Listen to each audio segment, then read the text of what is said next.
President Joe Biden and his Democratic predecessor, Barack Obama, headlined a star-studded fundraiser with former President Bill Clinton on Thursday, offering a robust defense of the White House's handling of the Gaza crisis as protesters interrupted the event. Biden, who traveled with Obama on Air Force One to New York, took part in a discussion with Clinton moderated by The Late Show host Stephen Colbert at the iconic Radio City Music Hall in front of thousands of guests. Organizers say the event raised more than $25 million for Biden's U.S. re-election campaign. But the fundraiser was punctuated by several protests inside the massive auditorium, with attendees rising at several different moments to shout over the discussion, referencing Biden's backing of Israel in the Hamas war that has killed more than 30,000 people in Gaza. "Shame on you, Joe Biden," one yelled. Obama and Clinton offered a presidential perspective of the Gaza crisis that stressed the political realities of being in the White House. A president needs to be able to support Israel at the same time as fighting for Palestinians to have more access to food, medical supplies and a future state, they said. "It's a lonely seat," Obama said. "One of the realities of the presidency is that the world has a lot of joy and beauty, but it also has a lot of tragedy and cruelty.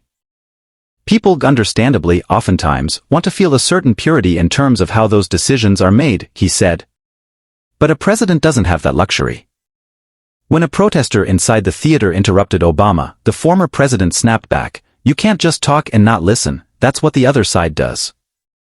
The pair of former presidents also defended Biden's handling of the economy, which gets low ratings in national polls. Clinton said Biden's economic numbers have significantly outpaced Trump's administration.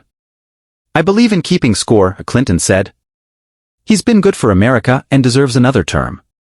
Before the event, the three leaders motorcade past hundreds of protesters demonstrating against Israel's war with Hamas in Gaza, another sign that some young voters and other progressives who voted for Biden in 2020 are furious about his staunch backing of Israel in its response to the October 7 Hamas attacks. Lizzo, $500,000 tickets. The event included musicians Queen Latifah, Lizzo, Ben Platt, Cynthia Erivo and Lea Michele performing. Some high-paying attendees had their pictures with the three presidents taken by celebrity photographer Annie Leibovitz. Former President Donald Trump, Biden's Republican challenger in November's election, was in the New York area on Thursday as well, attending a wake for a slain New York City policeman. Biden, 81, has faced concerns about his age and fitness for a second four-year term. Recent Reuters Ipsos polls show his approval rating at 40% and in a tight race with Trump, 77, ahead of the November 5 election. The show of support from Biden's predecessors was meant to demonstrate party unity and project fundraising strength. Tickets for Thursday's Biden event cost between $250 and $500,000, according to a Democrat familiar with the planning. More than 5,000 people were expected to attend. Biden's high-profile allies are seeking to shore up his support despite opinion polls showing tepid enthusiasm for the president and in contrast to a Republican Party where many major figures oppose Trump. Biden showed flashes of humor at the event. He referenced President Harry Truman's advice that if you wanted a friend in Washington, get a dog. Biden quipped that he got one and it bit a Secret Service agent. The president's dog Commander left the White House last year after a series of biting incidents. The event closed with each of the men donning aviator sunglasses, Biden's trademark.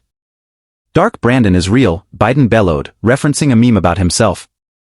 Trump in Long Island. Earlier on Long Island, east of New York, Trump attended a wake for Jonathan Diller, the policeman who was gunned down during a routine traffic stop earlier this week in the city. "These things can't happen. We need law and order," Trump, surrounded by mourning uniformed officers, told reporters gathered outside a funeral home in Massapequa. Trump has sought to make supporting police a focal point of his campaign, while criticizing law enforcement that targets him.